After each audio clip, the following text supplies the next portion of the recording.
Graphic স্কুলের পক্ষ থেকে সবাইকে আন্তরিক সালাম। আসসালামু আলাইকুম। আমি মামুনুর রশিদ মামুন। আজ থেকে শুরু হচ্ছে গ্রাফিক স্কুলের ফটোশপ লার্নিং। ওকে, তো আজকের যে পার্ট এটাতে হচ্ছে আমি ইন্টারফেস সম্পর্কে আলোচনা করব। ফটোশপের প্রত্যেকটা সফটওয়্যারের অবশ্যই ইন্টারফেস সম্পর্কে না জানলে অবশ্যই আপনি কাজ করতে পারবেন না। দ্যাটস ওয়াই আপনাকে ইন্টারফেস সম্পর্কে জানতে হবে। এজন্য আমি ইন্টারফেস সম্পর্কে নিয়ে আজকে কথা বলবো।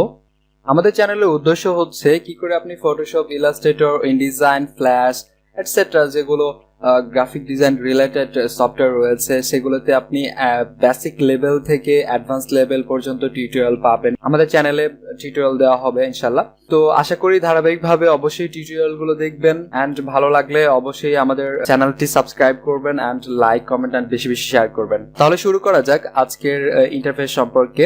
প্রথমে যেটা দেখাবো সেটি হচ্ছে মেনু বার সম্পর্কে। এটি হচ্ছে menu bar, file, edit, image etcetera, এগুলো হচ্ছে মেনু বার।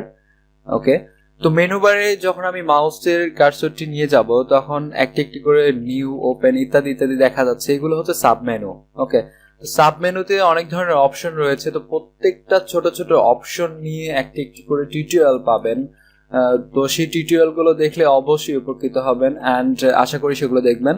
অ্যান্ড মেনু বারের নিচে যেটি দেখা যাচ্ছে এটিকে কন্ট্রোল প্যানেল বলা হয় অথবা অপশন বার বলা হয়। ওকে, তো অপশন বার অথবা কন্ট্রোল প্যানেলটি আসলে এটা টুল বারের সাথে সম্পর্কিত। যেমন আমি যদি একটা টুল এখানে সিলেক্ট করি দেন দেখেন আমার কন্ট্রোল প্যানেলটি চেঞ্জ হচ্ছে। ওকে, তো এটি প্রত্যেকটা হচ্ছে লাইক আমি যদি এখানে এখন রেক্টেঙ্গুলার মার্কিউল টুল যদি সিলেক্ট করি দেখেন আমার এখানে রেক্টেঙ্গুলার মার্কিউল টুল রিলেটেড যেগুলো অপশন রয়েছে সেই অপশনগুলো এখানে শো করছে। ওকে, এগুলো সম্পর্কে বিস্তারিত স্টেপ বাই স্টেপ আলোচনা করা হবে। বাম পাশে আপনি যেটি দেখতে পাচ্ছেন এটি হচ্ছে টুলবার। এন্ড টুলবার আপনি চাইলে এটি ড্র্যাগ এন্ড ড্রপ করে এটা যে কোনো জায়গায় আপনি রাখতে পারেন। ওকে, এন্ড এটি আপনি ছোট করতে পারেন, এক লাইনে করতে পারেন অথবা দুই লাইনে করতে পারেন, এটা আপনার ইচ্ছা। এবং দেখেন যে টুলবারে সাপোজ এখানে মুভ টুল আমি এখন রয়েছি, এই টুলবারে দেখেন এখানে কোনায় সাদা কোনো অংশ নেই, তার মানে মুভ টুলের আর কোনো সাব টুল নেই এখানে। ওকে, আমি এখানে দেখতে পাচ্ছি যে এটা যে রেক্টেঙ্গুলার মার্কিউল টুল শো করছে অ্যান্ড এই কোনায় যেটা একটা সাদা একটা অংশ দেখা যাচ্ছে, তার মানে বুঝতে হবে যে এই টুলে আরো অনেকগুলো টুল রয়েছে। ওকে, তো এই টুলগুলো দেখতে হলে আপনাকে অবশ্যই এই টুলের উপর মাউস চেপে একটু ধরে থাকতে হবে, তাহলে এখানে যে আরো টুলগুলো রয়েছে সেই টুলগুলো এখানে শো করবে। এভাবে প্রত্যেকটাতে যখন মাউস আপনি একটু চেপে ধরে থাকবেন তখন বাকি টুলগুলো শো করবে এবং টুলের নামের পাশে এখানে আপনার শর্টকাট গুলো শো করছে যে কোন টুলের কি শর্টকাট, এটা বাই ডিফল্ট অবস্থায় রয়েছে।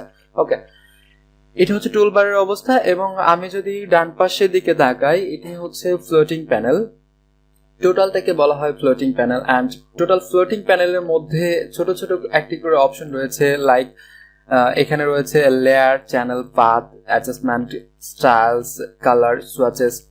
তো এগুলো হচ্ছে একটি একটি করে প্যালেট। আপনি চাইলে একটি করে প্যালেট এখানে আপনি যে কোনো জায়গায় আপনার কাজের জন্য আপনি এটা রাখতে পারেন।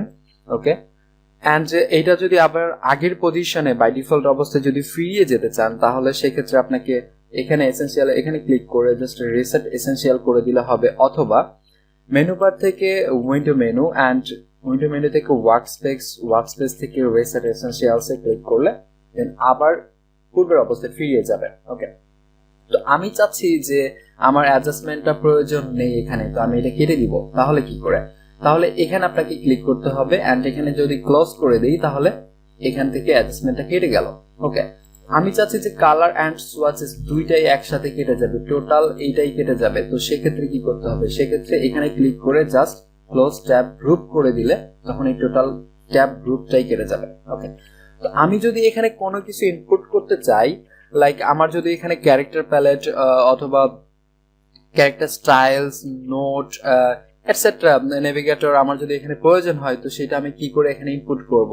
ওকে, তাহলে সেক্ষেত্রে আমাকে উইন্ডোতে যেতে হবে অ্যান্ড আমি যদি এখানে নেভিগেটরটা নিতে চাই, নেভিগেটরে যদি ক্লিক করি তাহলে দেখেন এখানে শো করছে। অ্যান্ড এটা যদি আমি ড্র্যাগ অ্যান্ড ড্রপ যদি করি এখানে আমি রাখতে চাই তাহলে এখানে আমার একটা শো করছে।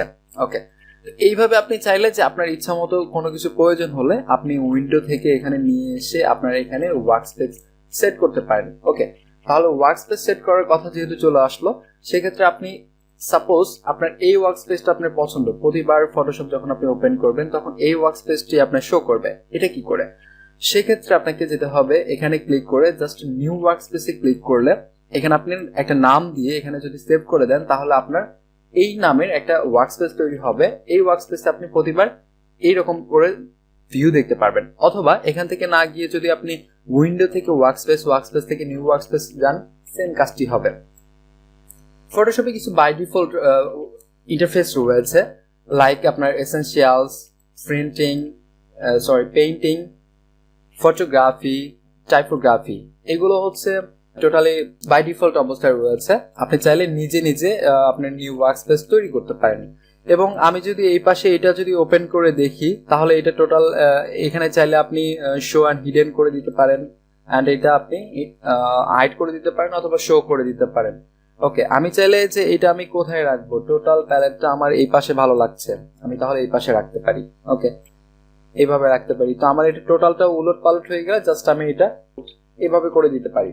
ওকে, তো এইটি হচ্ছে মোটামুটি ইন্টারফেস। অ্যান্ড আরো যদি আমি দেখাতে চাই, লাইক আমি জাস্ট এইটা দেখেন, আমার এটা হচ্ছে ডকুমেন্টের পেছনে যেটা ব্যাকগ্রাউন্ড যেটা দেখতে পাচ্ছি আমরা ডিফল্ট অবস্থায় থাকে এইটা।